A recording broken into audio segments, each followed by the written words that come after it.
Hola, ¿qué tal? Vamos a dar continuidad a la clase de las formas o los modos de adquisición de bienes por parte del Estado.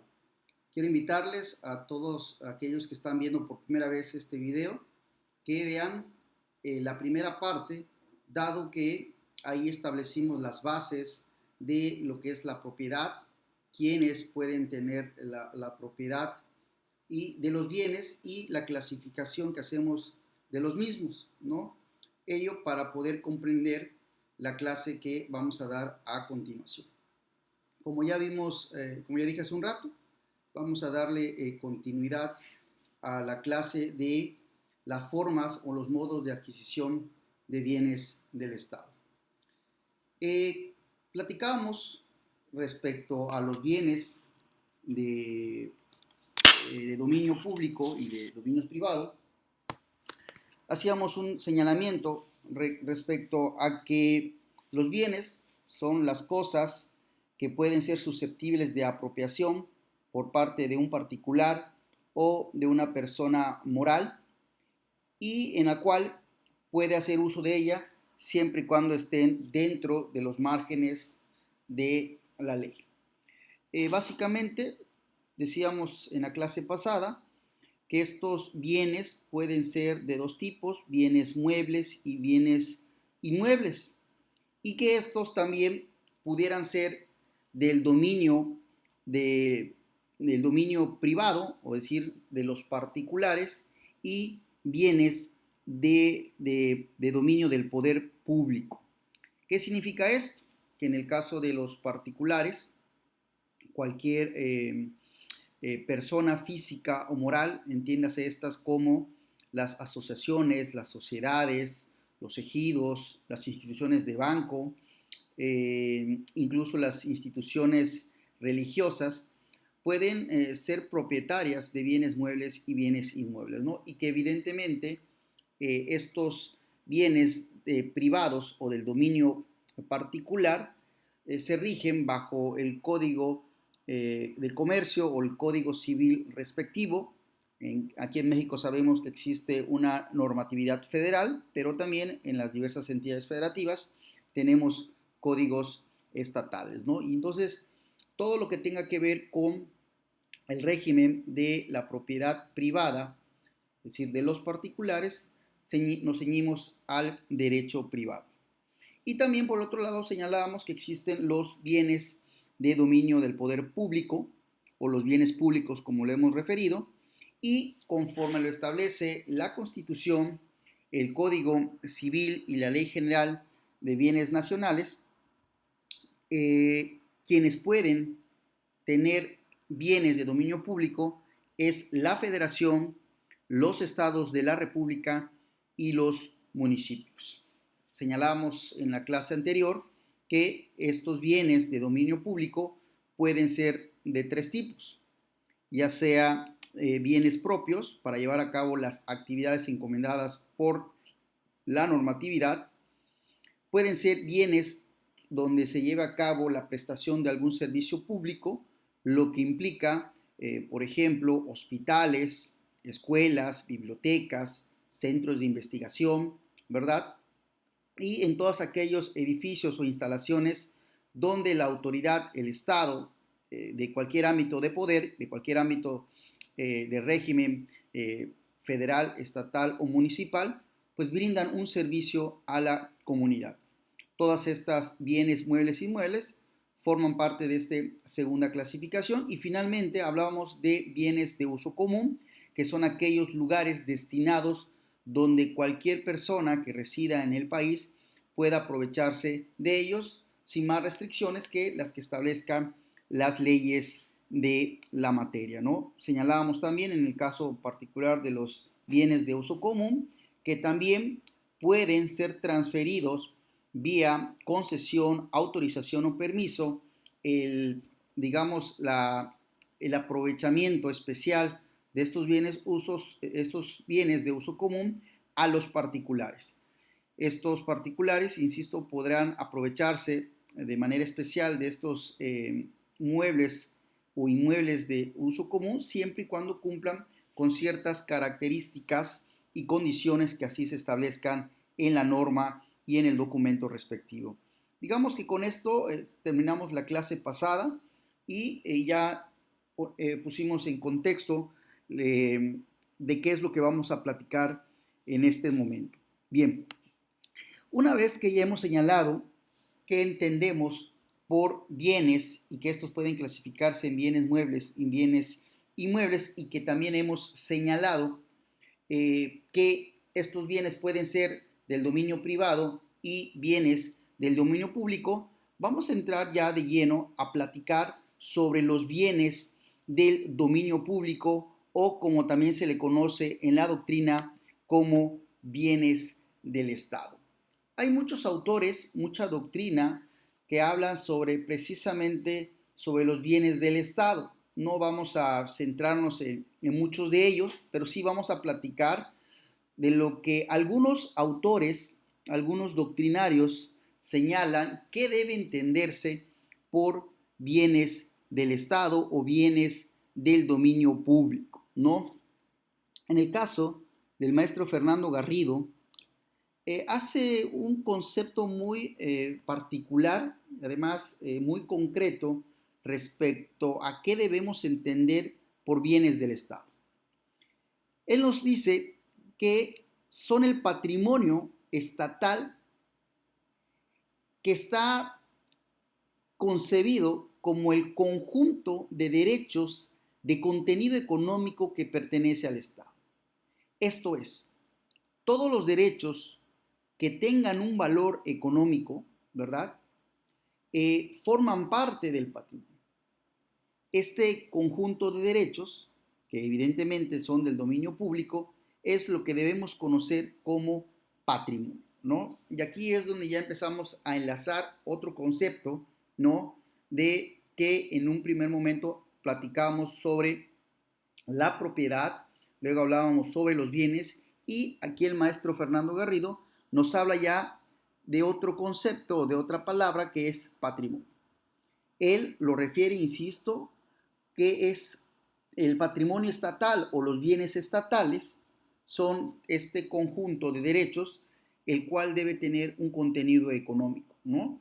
Y que evidentemente sirven para que el Estado pueda llevar a cabo su actividad encomendado en la norma constitucional y en las normas legales. Hay, decíamos, varios autores que hablan sobre el concepto de bienes del Estado. Otro de los autores que nos hablan sobre bienes del Estado es el maestro Jorge Oliver. Él hace un señalamiento y dice que por bienes del Estado debemos entender al conjunto de bienes, recursos o inversiones que destina o afecta en forma permanente a la prestación, sea directa o indirecta, de los servicios públicos, ¿no? Aquí, digamos, detengo esta explicación para señalar lo siguiente. El maestro Olivera refiere de igual manera que por bienes del Estado vamos a entender al conjunto de bienes, recursos e inversiones. No solamente habla de cuestiones materiales, no solamente habla como el maestro Garrido de derechos, sino también ya anexa a estos bienes las cuestiones de recursos o inversiones que nos dice acá que el Estado, ya sea de manera directa o de manera indirecta, invierte en la prestación de los servicios públicos, ¿no? Entonces, platicábamos la clase anterior que cualquier persona para llevar a cabo su actividad necesita adquirir ciertos bienes, ¿no? El profesionista, el padre de familia, el agricultor, el estudiante, el maestro, necesita para llevar a cabo su actividad de adquirir ciertos bienes. Y justamente en este concepto del maestro Jorge Olivera retoma que el Estado debe tener, precisamente para prestar estos servicios, la obtención ya sea de recursos o inversiones, ¿no? Y también hace un señalamiento, dice, para la prestación de un servicio público o a la realización de su objetivo o finalidades de política social o económica. ¿Qué significa esta segunda parte? No necesariamente el Estado, toda actividad que lleva a cabo el Estado tiene que ser la prestación de un servicio público. Muchas veces la actividad que lleva el Estado es precisamente para cumplir con el objetivo y la finalidad para la cual se ha creado. Hemos señalado en clases anteriores que el Estado no es una persona física, no es una persona que tenga pies o cabeza, pero que sí es una persona jurídica que goza de derechos y obligaciones. Y dentro de las obligaciones es precisamente administrar los servicios o las actividades en bien de una colectividad. ¿Qué es lo que significa esto? Que en la creación de las secretarías, de los órganos desconcentrados o cualquier organismo paraestatal, siempre debe haber una finalidad, y la finalidad última de la administración pública es la satisfacción del interés general. Esta actividad o el cumplimiento de su objetivo o finalidad puede ser en tres ámbitos. Puede ser cuestiones políticas, cuestiones sociales o cuestiones económicas.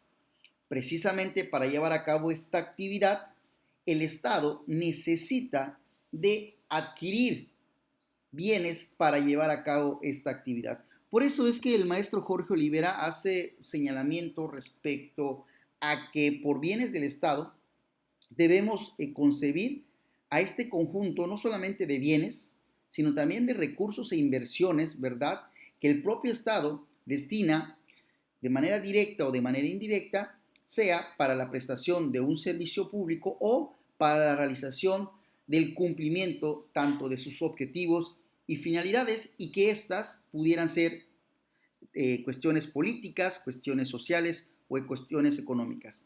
Cualquiera que fuere la razón y cualquiera que fuera la finalidad, el objetivo, perdón, siempre la finalidad será garantizar el cumplimiento de su obligación, satisfaciendo el interés general a la colectividad, el interés común o el interés social. Esto es muy importante, ¿verdad? Y lo hemos señalado en varias veces, que la finalidad del Estado, cualquiera que sea su actividad, siempre será la satisfacción del interés general. Dicho esto, podemos señalar entonces qué podemos entender de manera concreta por bienes del Estado. Digo, hemos platicado, ¿verdad?, que existe una infinidad de conceptos, de autores que nos hablan qué debemos entender por bienes del Estado. No vamos a entrar a platicar sobre todos y cada uno de ellos, pero estos dos autores hablan, a mi juicio, de manera muy general, qué debemos entender por bienes del Estado. De tal suerte que, en términos muy generales, podemos decir que por bienes del Estado debemos entender la universalidad de bienes, derechos y recursos financieros con los que cuenta, en este caso, el Estado para cumplir con sus atribuciones. Y toda esta universalidad de bienes, derechos y recursos es a lo que nosotros llamamos patrimonio, ¿no? Esto es muy importante. Repito que por bienes del Estado podemos entender la universalidad de bienes, derechos y recursos financieros con los que cuenta el Estado para cumplir con sus atribuciones constitucionales, y que todas estas integran el patrimonio. Ahora bien, el patrimonio, concebido como tal, tiene tres elementos fundamentales. Primero, una titularidad, que en este caso es el Estado. Si hablamos, por ejemplo, del patrimonio de un particular, pues el titular de este patrimonio pues sería la persona en específico. Si estamos hablando de alguna sociedad mercantil, pues sería la sociedad civil respectiva o la asociación civil o la institución de crédito, la institución de banco o la asociación religiosa, sería el titular del patrimonio.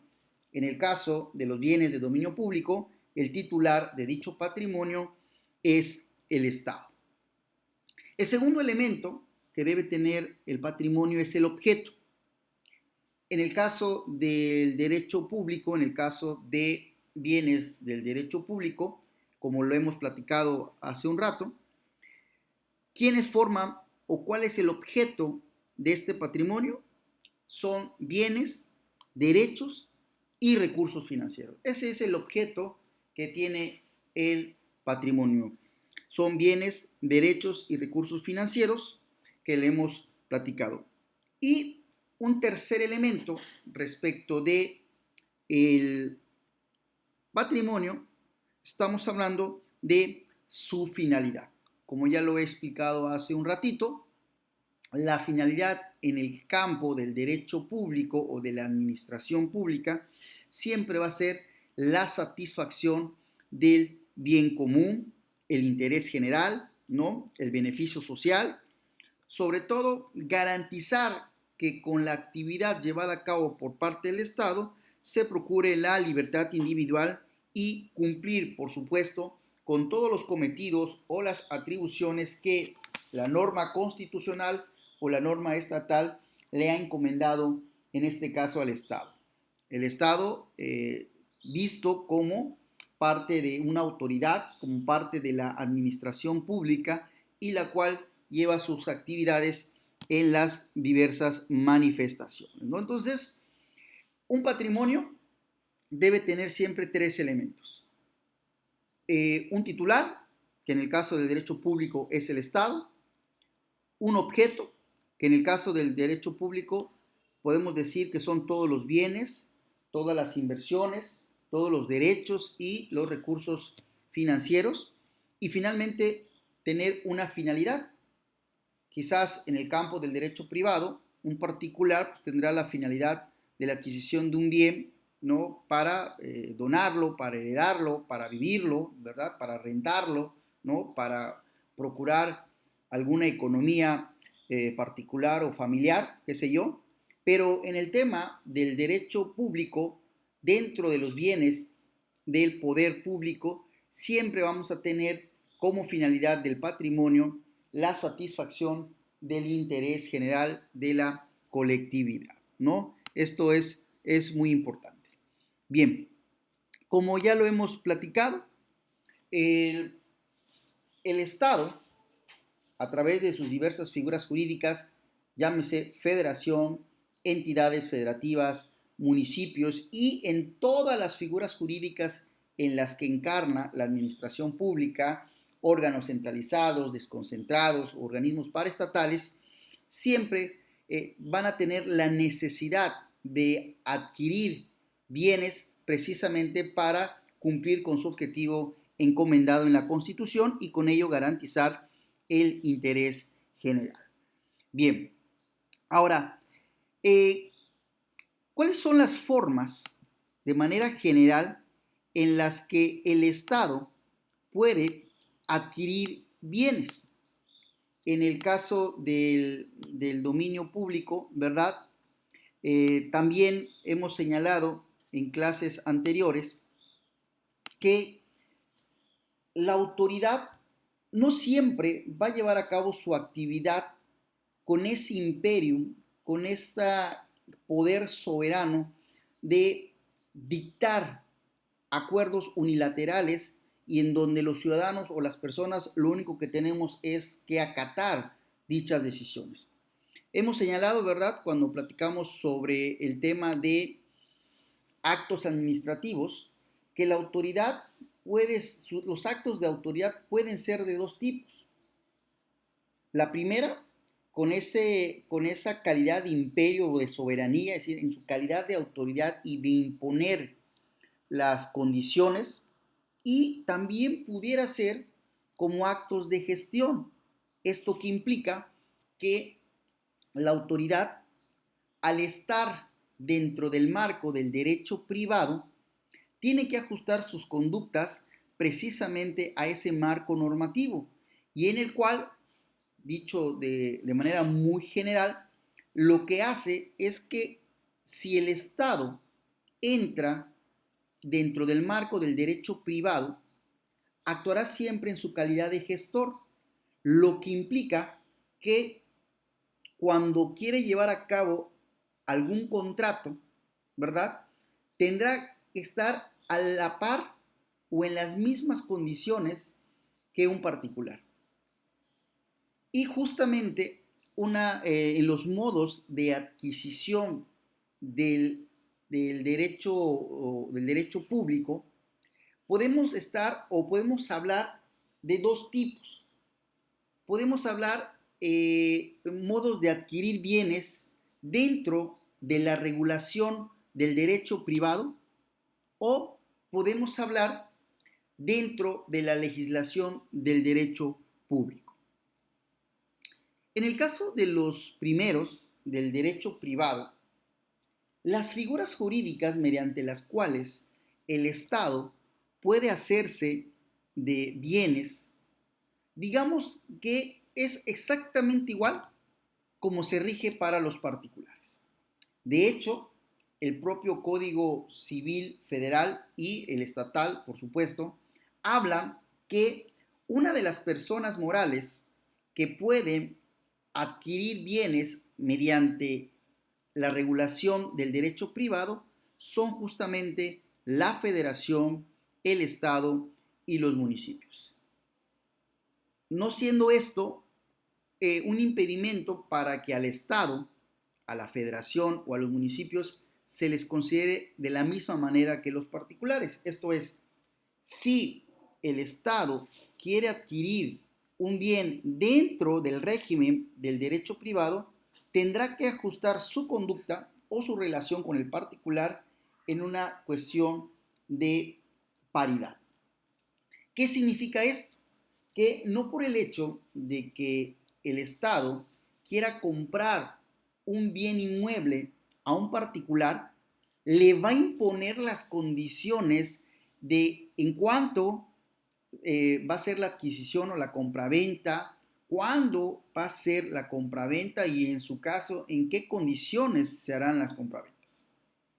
Insisto, si estamos dentro del marco del derecho privado, el Estado tendrá que acordar, tendrá que convenir, ¿verdad?, con el particular cuáles son las condiciones o las cláusulas en las cuales se dará el contrato de compraventa. Y si hablamos de la donación, y si hablamos del comodato o cualquier otra figura que está dentro del marco del derecho privado, específicamente en el Código Civil, el Estado tendrá que ajustarse a esa normatividad.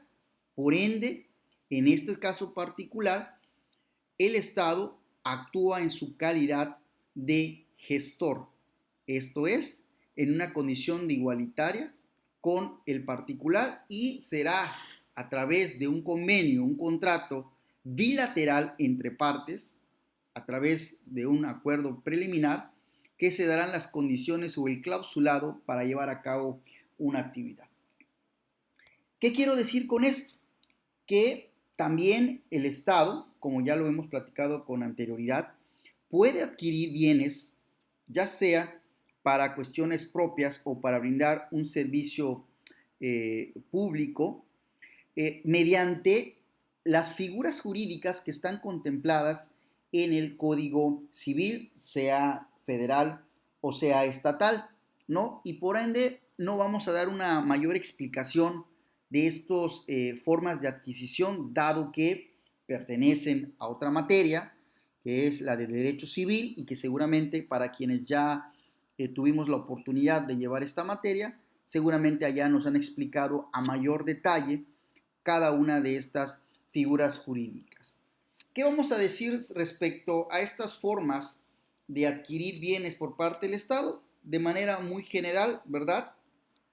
Por compraventa, todos sabemos que es cuando uno de los contratantes o una de las partes se obliga a transferir la propiedad de una cosa o de un derecho, en este caso, y la otra parte se obliga a pagar por ello un precio cierto y en dinero. Eso es, digamos, un concepto muy general de lo que es la compraventa y todos los elementos, características, requisitos. Bueno, esto está ya enmarcado en el derecho civil, en el Código Civil, y que evidentemente no vamos a ahondar ni entrar en detalles porque, insisto, es parte de otra materia, ¿no? Lo que quiero dejar en claro es que el Estado sí puede adquirir bienes a través de las mismas figuras que están contempladas en el Código Civil. Donación, por ejemplo, es un contrato por el que una persona transfiere a otra de manera gratuita una parte o la totalidad de sus bienes presentes, ¿no? Ya también sus características respecto a donación la podemos encontrar en el Código Civil respectivo, ¿no? El comodato, ¿verdad? El cual es un contrato en que una de las partes se obliga a conceder de manera gratuita igual el uso de una cosa no fungible y la otra parte se contrae la obligación de restituirla de manera individual. ¿Okay? La permuta, ¿verdad? La podemos identificar como un contrato por medio del cual cada uno de los contratantes se obliga a dar una cosa por otra, es decir, es un intercambio, ¿verdad? De circunstancias, en este caso de cosas que se dan una y otra o de derechos, ¿no? En un momento dado. Es muy ordinario escuchar, por ejemplo, sobre todo en el ramo de la educación, cuando un maestro que tiene su plaza en algún lugar del estado hace una permuta con otro maestro que también tiene los mismos derechos y las mismas obligaciones, pero que están en otra ciudad del mismo estado. Y entonces hacen una permuta, es decir, yo ocupo tu plaza en el lugar que tú estás dando clase y por su parte yo voy a la otra, ¿no? Obviamente en este caso ambos tienen los mismos derechos, las mismas obligaciones y no pierden absolutamente ninguna de las prestaciones que les brinda, en este caso, la secretaría respectiva, ¿no? Simplemente lo que hacen es intercambiar en este caso, sus derechos que tienen sobre una plaza en concreto, siendo en su gran mayoría que ambas cosas están en las mismas condiciones. Ello no significa que la permuta tenga que ser siempre así. En términos generales, la permuta es transferir cosas entre dos personas que no necesariamente tengan que ser en cuestiones igualitarias. Bien, estas cuatro figuras que están enmarcadas dentro del derecho Código Civil, perdón, son algunas de las formas mediante las cuales el Estado puede adquirir bienes, pero, quiero decirlo, cualquier otra figura, ¿verdad? Cualquier otra figura que se den, que se marquen dentro del Código Civil, también puede hacer parte el Estado, como el mutuo, ¿verdad? El mutuo es un contrato por el cual una persona se obliga a transferir la propiedad de una suma de dinero o de otras cosas fungibles a la otra parte, quien, por su parte, valga la expresión, se obliga a devolver otro tanto de la misma especie y calidad, ¿no? Esto sería el mutuo, pero también vemos el arrendamiento, ¿verdad? Entonces, todas estas figuras jurídicas que están enmarcadas dentro del derecho civil, también el Estado puede de una u otra manera adquirir bienes a través de estas figuras, ¿no? Entonces, estas son las formas en las que el Estado puede adquirir bienes mediante el derecho privado. Ahora bien, también el Estado puede adquirir bienes dentro del marco o dentro del régimen del derecho público. Y este puede ser de dos maneras. Pueden ser por adquisiciones de maneras extraordinarias o de maneras ordinarias. ¿Ok?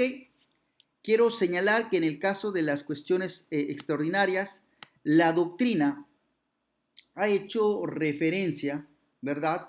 Que estas obviamente se dieron hace muchísimos años, que fueron las primeras formas en las cuales el Estado podría hacerse cargo o podría adquirir bienes para sí. Específicamente hablamos de terrenos o de aguas, ¿no? Hoy día, afortunadamente, ya no hay tanta eh, no hay una repetición continua de esta forma o de este modo de adquirir bienes por partes del Estado.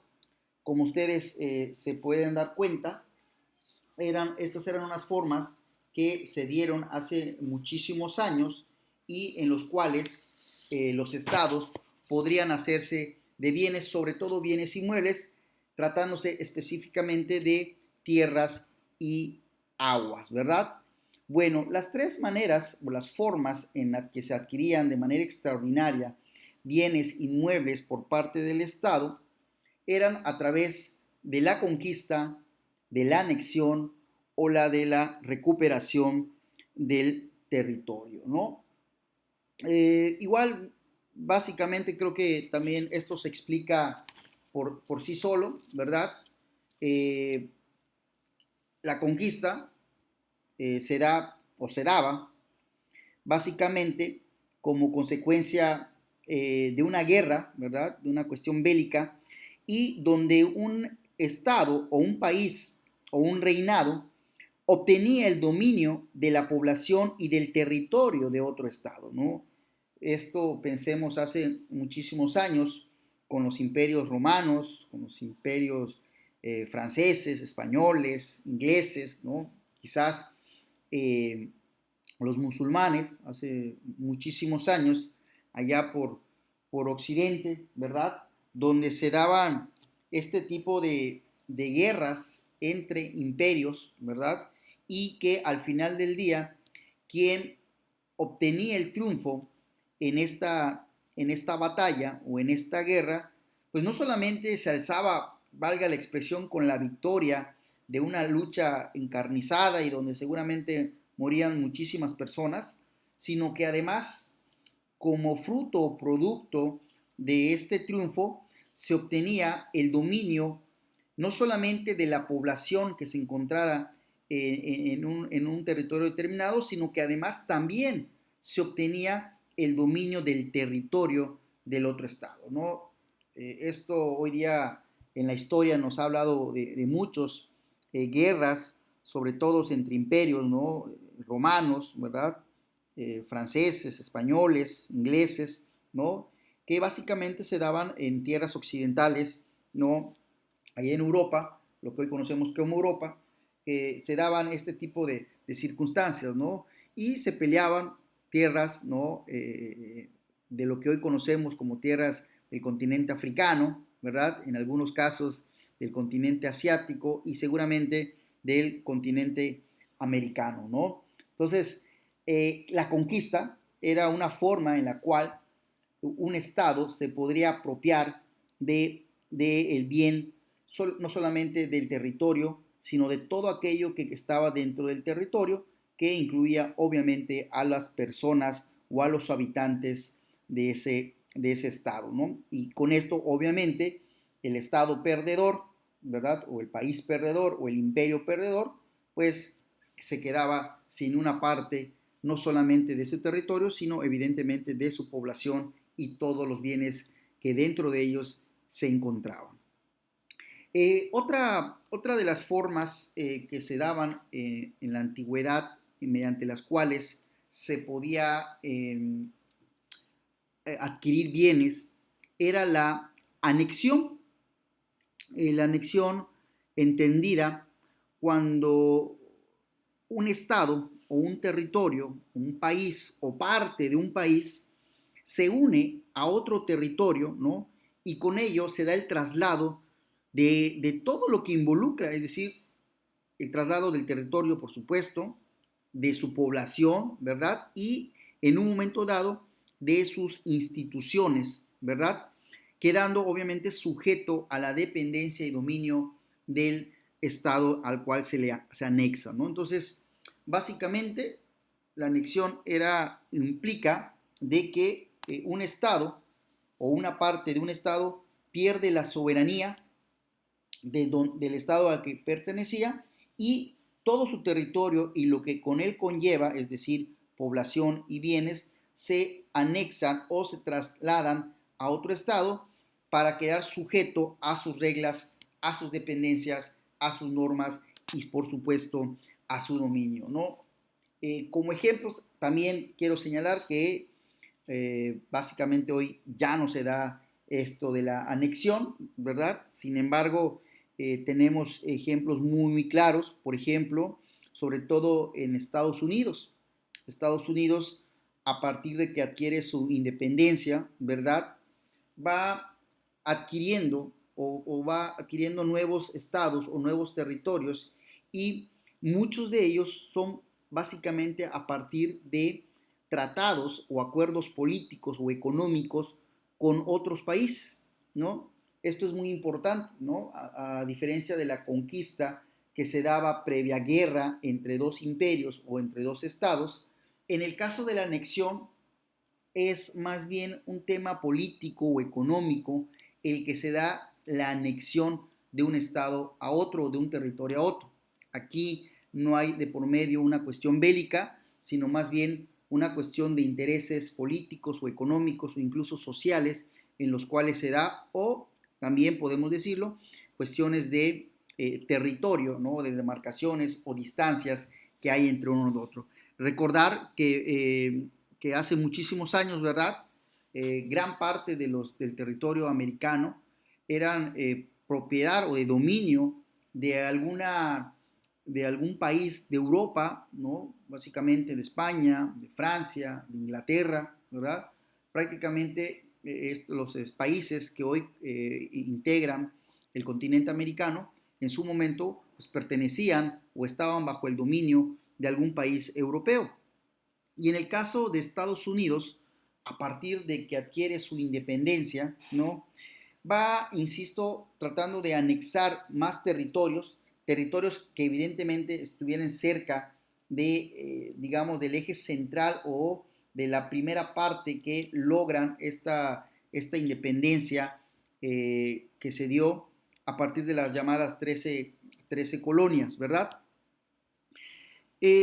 Ejemplos, bueno, en el caso del estado de Luisiana, ¿verdad? Esto es un territorio que en su momento le pertenecía a Francia y previo pacto que hubo entre Estados Unidos y Francia, es que este estado de Luisiana pasa a formar o anexarse a lo que hoy llamamos Estados Unidos de América del Norte. También en el caso de Florida, ¿no? El estado de Florida en su momento le pertenecía a España y también fue en su momento anexado a los Estados Unidos de Norteamérica. Y obviamente, por supuesto, que nosotros aquí en México debemos recordar, ¿verdad? Desde la primaria nos hacen estudiar precisamente aquello que sucedió a mediados del siglo XIX, ¿verdad? Donde gran parte del territorio mexicano fue cedido, o dicho de otro modo, se anexaron a los Estados Unidos de Norteamérica a través de un acuerdo político-económico que se dieron entre las autoridades de aquel tiempo, ¿no? Y básicamente hablamos de los estados de California, de Texas, de Arizona y Nuevo México, ¿verdad? Y todo lo que ellos conllevan. Fue un ejemplo muy claro en el cual estos estados que pertenecían en su momento a México pasaron a formar parte a través de la anexión al poder y dominio de los Estados Unidos de Norteamérica, ¿no? Entonces, insisto, no hubo una guerra como tal entre Estados Unidos y México, por el cual hubiéramos perdido a estos territorios, sino finalmente fue un pacto, un acuerdo entre las autoridades de aquel momento para la cesión o la anexión de dichos estados al llamado Estados Unidos de Norteamérica, ¿no? Estos son los claros ejemplos que nosotros podemos tener aquí en nuestro país. Y finalmente hablamos de la recuperación del territorio. Como el mismo texto lo señala, ¿no? Significa o debemos entender aquello que por cuestiones geográficas o políticas se recuperan áreas no contempladas como parte del territorio nacional. ¿Qué es esto? Valga la expresión, cuando un territorio le pertenece a un estado y ya sea por cuestiones bélicas, ¿verdad? O por cuestiones de anexión, pasan a dominio de otro estado, pero finalmente o en tiempos después, ya sea por cuestiones geográficas o cuestiones políticas o incluso por cuestiones de guerra, ¿verdad? Se recuperan o se reintegran estos territorios al dominio de un estado determinado. Esto también se daba mucho cuando habían guerras hace muchos siglos, ¿no? Entre los imperios romanos, español, francés, inglés y todos los imperios que en su momento hubieron, sobre todo en Europa y en Asia, ¿verdad? Allá por Occidente. Será, digamos, muy ordinario, por decirlo de algún modo, después de una guerra, el que perdía se quedaba sin parte de su territorio, pero una vez recuperado en cuanto a sus hombres, en cuanto a sus soldados, en cuanto a sus guerreros y en el restablecimiento de una estructura política o gubernamental, quisiera recuperar ese territorio y que bueno, le volvía a declarar la guerra al país que en su momento la había vencido y si mediante la guerra ahora le tocaba el triunfo a este estado, bueno, pues recuperaba de cierta manera su territorio, ¿no? Entonces, básicamente eran las tres formas de maneras extraordinarias en las cuales el Estado podría hacerse de bienes, sobre todo bienes inmuebles entendidos como tierras y aguas, ¿no? Precisamente lo que platicábamos la clase pasada, ¿no? Que en su momento en México decía que originalmente la tierra, toda la tierra que está comprendida en el territorio mexicano, así como sus aguas, que están en sus mismas delimitaciones, pues le pertenecen a la nación. Básicamente, estas formas de adquisición de bienes extraordinarias se refieren a estas tierras y a estas aguas, vía conquista, vía anexión o vía recuperación del territorio, ¿no? Esta era, como he dicho, las formas en las cuales de manera extraordinaria el Estado podría adquirir bienes. Ahora bien, también la doctrina nos habla de las formas ordinarias en las cuales el Estado pudiera hacerse cargo de bienes, muebles o inmuebles. Por cuestiones de tiempo no vamos a explicar, no vamos a entrar en detalle en cada uno de ellos, lo vamos a explicar en la siguiente clase, pero de manera general quiero señalar que estas son las 6 formas ordinarias en las cuales el Estado puede adquirir bienes. En los esquilmos, que vienen siendo, digamos, aquellos recursos o que son derivados de desechos o desperdicios de la agricultura o la ganadería e incluso de las cuestiones industriales y que aparentemente ya no tienen una utilidad. Sin embargo, a través de un procedimiento de reciclaje, de reutilización, por decirlo de algún modo, y pasando por un proceso de industrialización, estos desechos o estos desperdicios, como se le conoce, pudieran darle, digamos, otro uso y que evidentemente se aproveche el Estado precisamente para darle una otra utilización. De manera, un ejemplo muy práctico, ¿no? En el tema de la agricultura, sobre todo después de la cosecha, pues hay muchos desperdicios, muchos frutos, muchas semillas, muchas cuestiones que van dejando precisamente el cultivo de estas semillas, de esta agricultura, y que aparentemente pues, son inservibles. Estos desperdicios pasan por un proceso de, digamos, de industrialización o reciclaje, ¿verdad? Y que después se le puede dar otro uso, ¿no? Como por ejemplo utilizar para la alimentación del ganado. Obviamente no se le da ese desperdicio, sino que este desperdicio, insisto, pasa por un proceso de fertilización o de industrialización y anexado de algunos componentes químicos, ya pudieran ser o servir para dar de comer, sobre todo a los animales, ¿no? Estos son los esquilmos que, insisto, en la próxima clase vamos a entrar en detalle. El decomiso, ¿no? El decomiso podemos señalar de manera muy general que es una sanción que se le impone a un particular precisamente por cometer una infracción a la ley, ¿no? Y evidentemente esos bienes se, le, se transfieren de manera forzosa del particular al Estado y de esta manera el Estado adquiere un bien, ¿no? Obviamente tiene ahí algunas características de cómo se puede dar este decomiso y que alguna otra circunstancia que se pudiera dar, ¿no? Vamos a platicar a detalle la próxima clase sobre este tema, ¿no? Sobre todo porque en el caso del decomiso muchas veces se confunde con la confiscación, ¿no?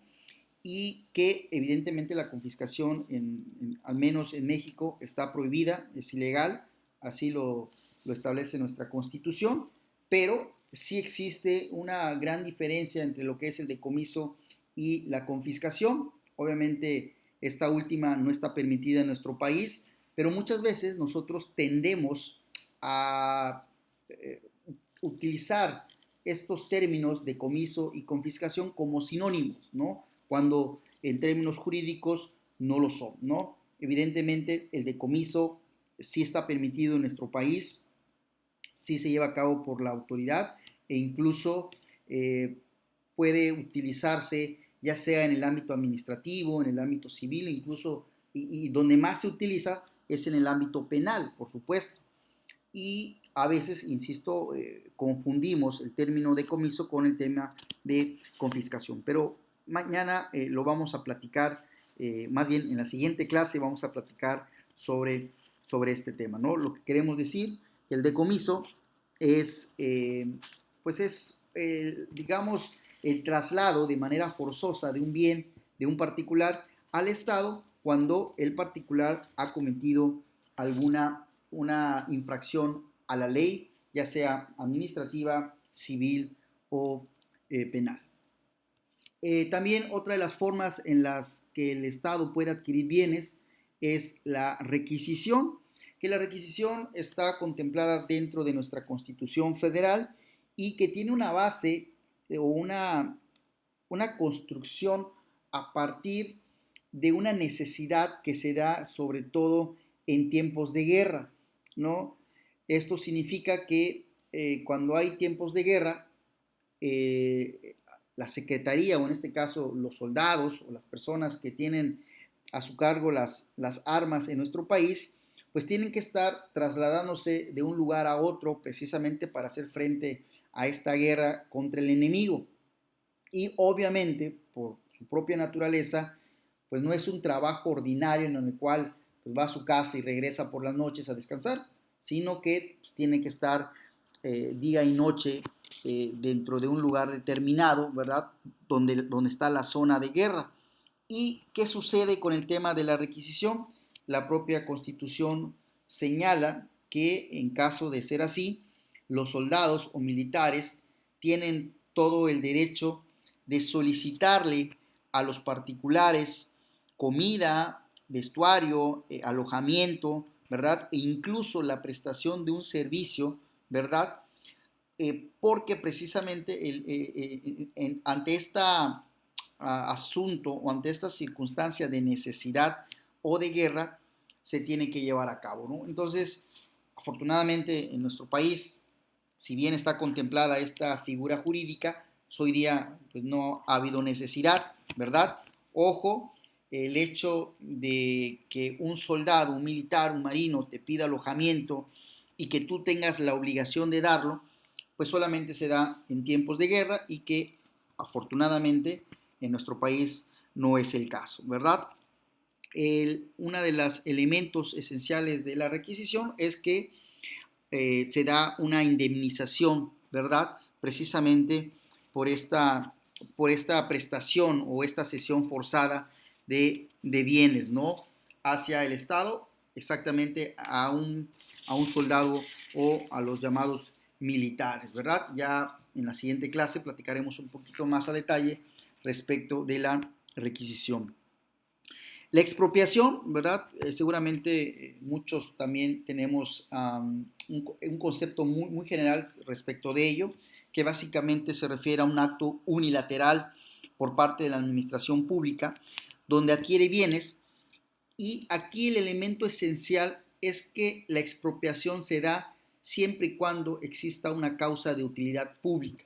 Esto es, si existe una necesidad de expropiar, por ejemplo, un terreno para llevar a cabo alguna función que tenga utilidad pública, se puede hacer.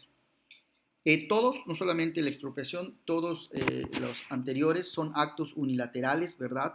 En donde el Estado puede adquirir, a diferencia de las formas de adquisición de manera privada, donde ya explicamos, tienen que ser siempre de manera bilateral.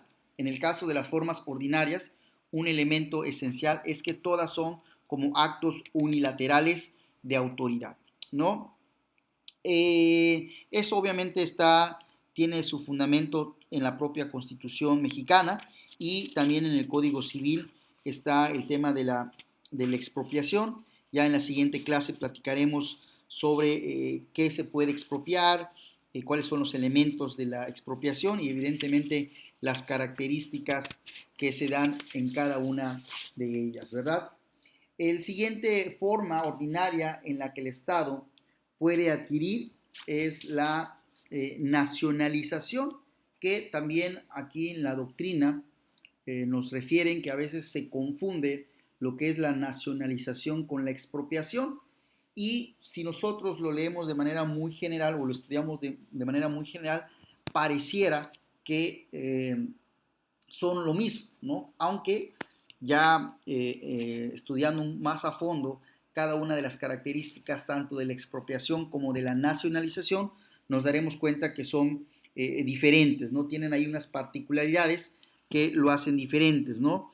Y en el caso de la nacionalización, digamos que es la potestad que tiene el Estado para asumir o recobrar una actividad económica que está, digamos, en manos de los particulares y específicamente en manos de, sobre todo, de los extranjeros, ¿no? Esto es muy importante. A diferencia de la expropiación, explicado de manera muy general, la expropiación muchas veces se da sobre un bien determinado, es decir, un terreno, una circunstancia muy especial. Y en el caso de la nacionalización no es en sí en un terreno o en un bien determinado, sino más bien en una rama o una actividad económica.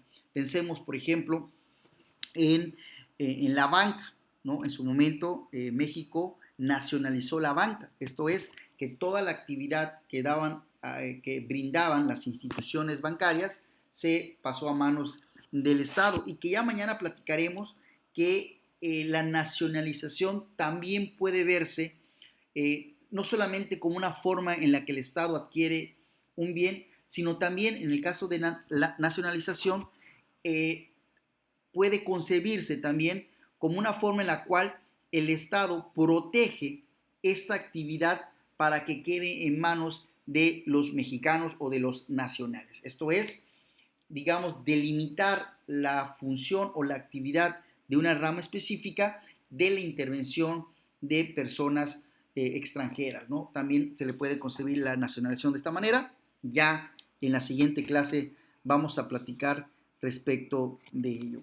Y finalmente hablamos de la extinción de dominio, ¿no? Que esta es una figura, digamos, al menos dentro del marco legal mexicano, de los más nuevos a comparación con los anteriores, que digamos es una forma mediante el cual el Estado, a partir de una sospecha fundada de la adquisición o de la posesión que tiene un particular de ciertos bienes, se hace una investigación jurídica, una investigación judicial y mediante juicio seguido ante las autoridades correspondientes se determina si quien dice tener la propiedad de bienes inmuebles, ¿no? Casas, vehículos o dinero, si esa posesión o esa propiedad es legítima, es decir, si fue a través de recursos lícitos la obtención de dichos bienes, ¿no?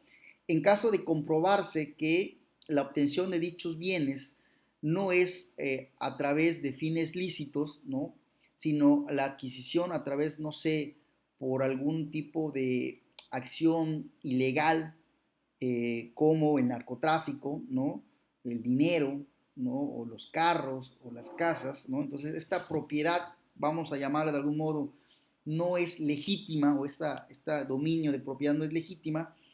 Si existe una declaración judicial, estos bienes, ¿verdad?, que se encuentran en nuestro país y que aparentemente son propiedad de una persona, la cual no pudo acreditar su legítima propiedad o la obtención de estos bienes a través de formas legítimas, entonces pasan al Estado estos bienes, ¿no? Estos temas vamos a platicarlo el día de mañana, ¿verdad? Vamos a platicarlo el día de mañana, perdón, a la siguiente clase, para respecto de esto, de las formas ordinarias en las cuales eh, el Estado puede llevar a cabo dicha actividad, ¿no? Entonces, con esto vamos a dar por terminada esta segunda clase de la materia de derecho administrativo relativo a las formas en que el Estado puede adquirir bienes, ¿no? El día de hoy, a manera de conclusión, hemos platicado que a partir de que ya estudiamos y analizamos que los bienes pueden ser bienes muebles y pueden ser bienes inmuebles y que estos a su vez pueden ser del dominio de un particular y del dominio público, hoy día platicamos sobre que los bienes de dominio público se pueden adquirir ya sea a través del marco del derecho privado o del marco del derecho público. Si hablamos del derecho privado, entonces tenemos que irnos a lo que establece en nuestra codificación civil, ¿no? Ya sea federal y estatal, y el Estado tendrá que actuar en su calidad de gestor ante los particulares.